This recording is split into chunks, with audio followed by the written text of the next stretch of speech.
নমস্কার বন্ধুরা। 1872 খ্রিস্টাব্দের জ্যৈষ্ঠ মাসের অমাবস্যা তিথিতে ফলহারিণী কালী পুজোর দিন শ্রীমা সারদা দেবীকে ষোড়শী রূপে পুজো করেছিলেন ঠাকুর শ্রী রামকৃষ্ণ। ফলহারিণী কালী পুজোর দিন ঠাকুর শ্রী রামকৃষ্ণ শ্রীমা সারদা দেবীকে সাক্ষাৎ ষোড়শী জ্ঞানে পুজো করলেন। এটি পৃথিবীর আধ্যাত্মিক ইতিহাসে এক গভীর তাৎপর্যপূর্ণ ঘটনা। জগতের ইতিহাসে শ্রী রামকৃষ্ণের সাধনা যেমন তুলনাবিহীন, তেমনি পৃথিবীবাসীর কাছে দাম্পত্যের এক যুগান্তকারী দৃষ্টিভঙ্গি রাখলেন তিনি। গৃহে রমণীদের স্থান কোথায় এবং তাদের প্রকৃত স্বরূপ কী তা জানালেন শ্রী রামকৃষ্ণ। সেই পূজায় পূজক ছাড়া আর কারো প্রবেশের অনুমতি ছিল না। পরবর্তীকালে স্বামী শারদানন্দের লেখা শ্রী শ্রী রামকৃষ্ণ লীলা প্রসঙ্গে সেদিনের বর্ণনা পাওয়া যায়। সন 1280 সালের জ্যৈষ্ঠ মাসের অর্ধেকের উপর গত হইয়াছে। আজ অমাবস্যা ফলহারিণী কালী পূজার পুণ্য দিবস। সুতরাং দক্ষিণেশ্বর মন্দিরে আজ বিশেষ পর্ব উপস্থিত। ঠাকুর শ্রী শ্রী জগদম্বাকে পুজো করিবার মানসে আজ বিশেষ আয়োজন করিয়াছেন। এই আয়োজন কিন্তু মন্দিরে না হইয়া তাহার ইচ্ছা অনুসারে গুপ্তভাবে তাহার গৃহেই হইয়াছে।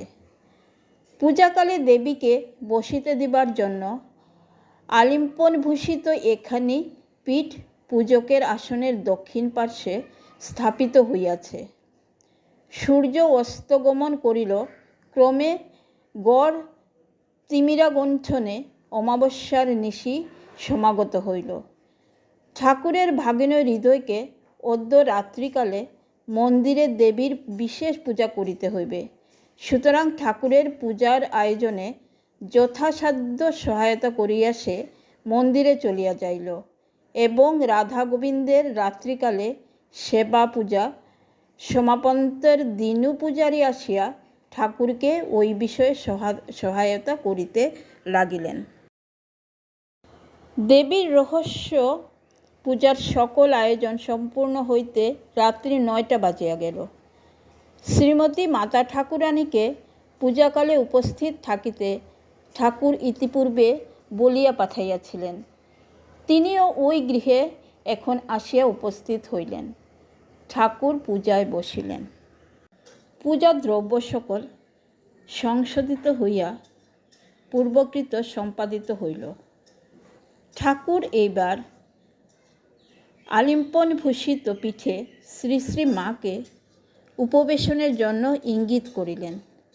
পূজা দর্শন করিতে করিতে শ্রীমতী মাতা ঠাকুরানী ইতিপূর্বে অর্ধবাহ্যদশা প্রাপ্ত হইয়াছিলেন। সুতরাং কি করিতেছেন তাহার সম্যক ন্যায় বুঝিয়া মন্ত্রমুগ্ধের ন্যায় তিনি এখন পূর্বমুখে উপবিষ্ট ঠাকুরের দক্ষিণ ভাগে উত্তরাস্য হইয়া উপবিষ্টা হইলেন। সম্মুখস্থ কলসের মন্ত্রপুত বাড়ি দ্বারা ঠাকুর বারংবার শ্রী শ্রী মাকে যথাবিধানে অভিষিক্তা করিলেন। অনন্তর মন্ত্র শ্রবণ করাইয়া তিনি এখন প্রার্থনা মন্ত্র উচ্চারণ করিলেন। আই বালে, হে সর্বশক্তির অধীশ্বরী মাত, ত্রিপুরা সুন্দরী, সিদ্ধিদ্বার উন্মুক্ত করো। ইহার অর্থাৎ শ্রী শ্রী মার শরীর মনকে পবিত্র করিয়া ইহাতে আবির্ভূতা হইয়া সর্বকল্যাণ সাধন করো। অতঃপর শ্রী শ্রী মায়ের অঙ্গে মন্ত্র সকলের যথাবিধানে ন্যাসপূর্বক ঠাকুর সাক্ষাৎ দেবীগুণে তাকে ষোড়শ প্রচারে পূজা করিলেন এবং ভোগ নিবেদন করিয়া নিবেদিত বস্তু সকলের কিয়দাংশ স্বহস্তে তাহার মুখে প্রদান করিলেন। বাহ্যজ্ঞান তিরোহিতা হইয়া শ্রী শ্রী মা সমাধিস্থা হইলেন। ঠাকুরও অর্ধবাহ্যদশায় মন্ত্রোচ্চারণ করিতে করিতে সম্পূর্ণ সমাধিমগ্ন হইলেন। সমাধিস্থ পূজক সমাধিস্থা দেবীর সহিত আত্মস্বরূপে পূর্ণভাবে মিলিত ও একীভূত হইলেন। কতক্ষণ কাটিয়া গেল।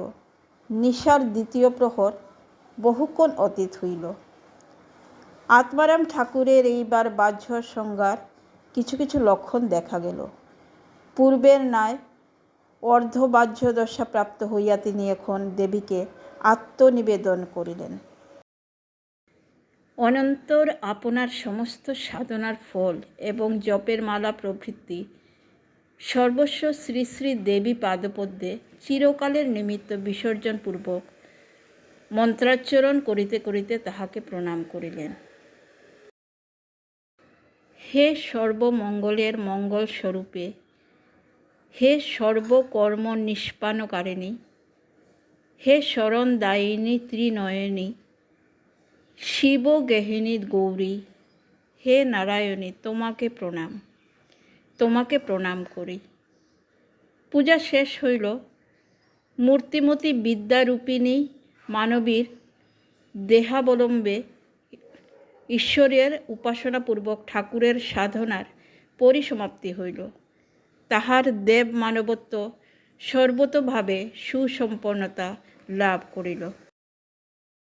1897 সালে স্বামী বিবেকানন্দ রামকৃষ্ণ মিশন প্রতিষ্ঠা করে প্রথমেই সারদা দেবীকে সংঘজননী বলে ঘোষণা করলেন। 1901 সালে স্বামীজি দুর্গাপূজা করলেন বেলুড় মঠে। পুজোর সংকল্প করা হলো সারদা দেবীর নামে। আজও রামকৃষ্ণ মঠ ও মিশনের প্রতিটি কেন্দ্রে শ্রী শ্রী মা সারদা দেবীর নামেই সংকল্প করে দুর্গাপূজা করা হয়।